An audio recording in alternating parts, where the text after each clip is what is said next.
out very honest in ending this prolonged war. Indeed, sir, absolutely. Stay on with us. We are shifting our focus to some more breaking news coming in, where a Russian missile attack hit a densely populated district of Ukraine's southeastern city of Sumy, wounding 88 people, including 17 children. The missile struck the city as Russia and U.S. officials met in Saudi Arabia to discuss a possible ceasefire.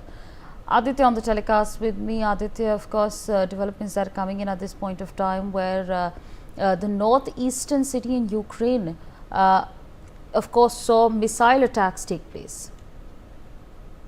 Well, absolutely, Savri. This is a similar, thing that, on one hand, the talks are negotiating, the ceasefire talks are ongoing. The United States is trying to bring in a ceasefire between both Russia and Ukraine. And on the other hand, the attacks are continuing. So this creates, this sort of a thing, Russia attacking Ukraine and then Ukraine retaliating Russia, and on the parallelly while holding ceasefire talks with each other in Saudi Arabia. This somehow derails the entire process because war and diplomacy cannot go hand by hand. So it is a very complex process that is happening at this hour. On one hand, the talks, a ceasefire deal is being chalked by the United States of America between Russia and Ukraine. On the other side, Russia is targeting Ukrainian cities through its drones and missiles, and it is a very complex situation at this hour as to how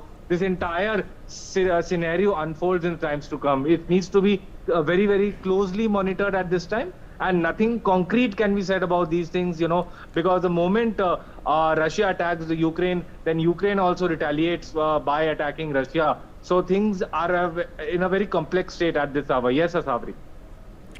Absolutely. Aditya, stay on with us. Colonel J.S. Sodhi is still with us on the broadcast. Sir, again, on one hand, we're talking about a ceasefire deal, and on the other hand, there are these developments that are taking place where Russian missiles have now struck Ukraine's Sumy city.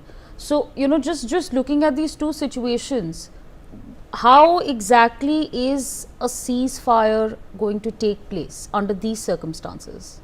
Well, Sabri, in any war in history, we see the wars have continued till the time the official ceasefire has been signed on the dotted line by the warring nations. World War I we see, World War II we see, the wars continued till the last day when the ceasefire came into effect. So this time too, it is exactly the same thing playing out. While on one hand, the talks of ceasefire going on between USA and Ukraine and US and Russia, on the other hand, Russia and Ukraine are indulging in very strong offensives and counter-offensives, because both the warring nations know that as much as tactical and strategic gains they can have in the coming days will put their side in a stronger position when they finally sit on the negotiating table to sign on the ceasefire and the peace agreement. So this is the time when a lot of ferocious, I would say, attacks and counterattacks will take place by Russia and Ukraine. Hence, it becomes very important and imperative that the ceasefire is concluded at the earliest by America, because the longer the ceasefire will take place, the more high-level intensity attacks will happen between Ukraine and Russia. Absolutely, sir. Stay on with us. We have some more breaking news coming in at this point of time, where as per sources, Bangladesh may see a military takeover soon, with the possibility of the army removing interim